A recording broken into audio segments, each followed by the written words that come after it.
Okay, hello everyone. Here I want to provide a tutorial on how to use full screen navigation on Samsung Galaxy A15 device. Okay, let's go to the tutorial. First thing first, open please settings menu on your device. Okay, after that here you can select display option here.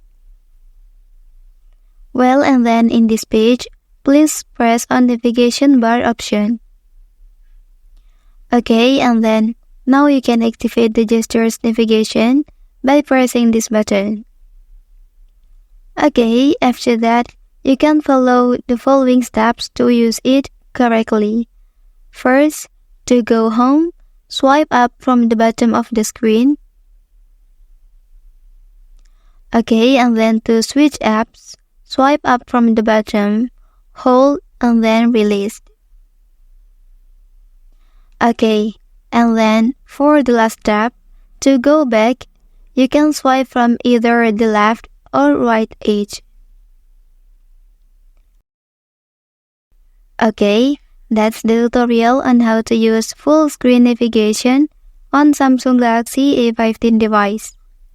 If you are helped by this video, don't forget to like and subscribe to get other information from this channel.